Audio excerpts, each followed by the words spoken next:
Hey YouTube, just wanted to give you guys a quick update on the two Fluval 13.5 gallon system with the 20-gallon sump. Lots of changes have taken place. In the anemone tank here, the Black Widow's doing great. She's in her rainbow bubble tip anemones, just bouncing around between them all. As you can see right down here, this is a blue spotted jawfish I recently got about 2.5 weeks ago or so. Eating like a pig. He's already eating a bunch of mysis shrimp. He's loving life. He burrowed underneath all the rocks and everything, so he's doing great. The H. Aurora anemones, fat and happy. He's doing great. Getting a lot of new additions back here. If you look right here, you got some of these feather duster worms. Quite a few of those in the tank.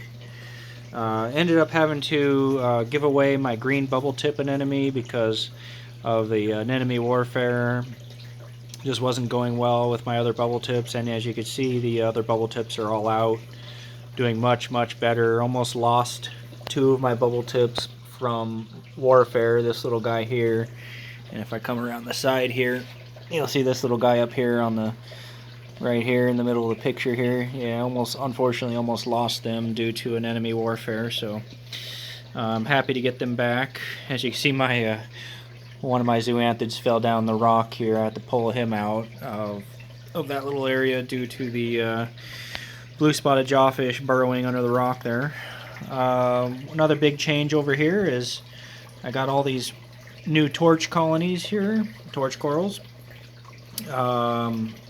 Torch corals have so many names these days. I got a couple Indonesian gold ones, this guy right here. And then if you look in the back here, it's another one. This is a green one with blue tips. And then this one down here is kind of like blue tips, but more of a goldish color on the tentacles there.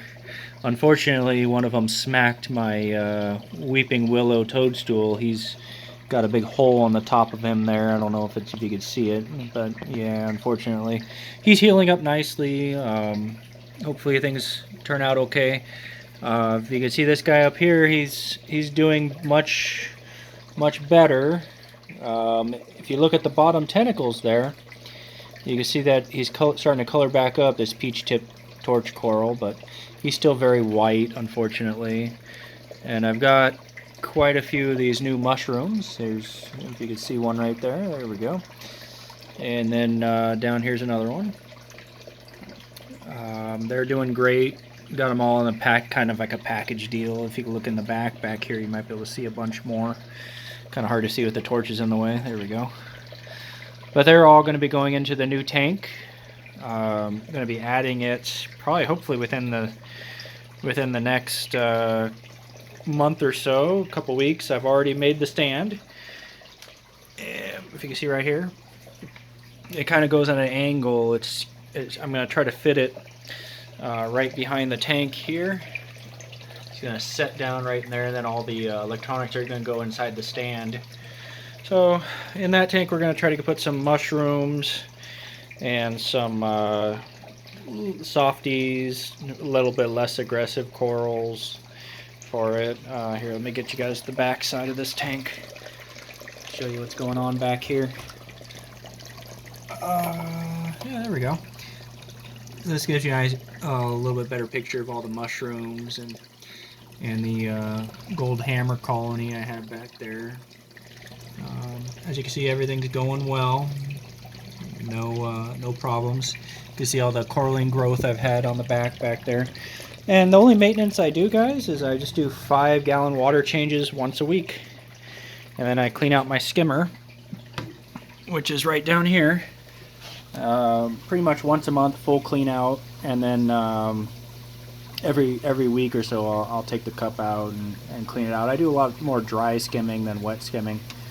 As you can see, this red pom-pom algae has outcompeted completely the Chiedo that I had in here. I think I might still have a little bit of Chiedo left in the back corner back there, but for the most part it's gone. So if you're interested in this kind of cool looking red algae, grows like a weed, and I think you get it at an algae barn. Not really sure where the guy got it that I got it from, but yeah, overall the only pests I'm really dealing with in here are some vermitid snails. There's a couple of them on the rock right here. And then I'm also dealing with a little bit of what's called bryopsis. If you look up here, you can see a little bit off the tank there. I don't seem to mind the bryopsis.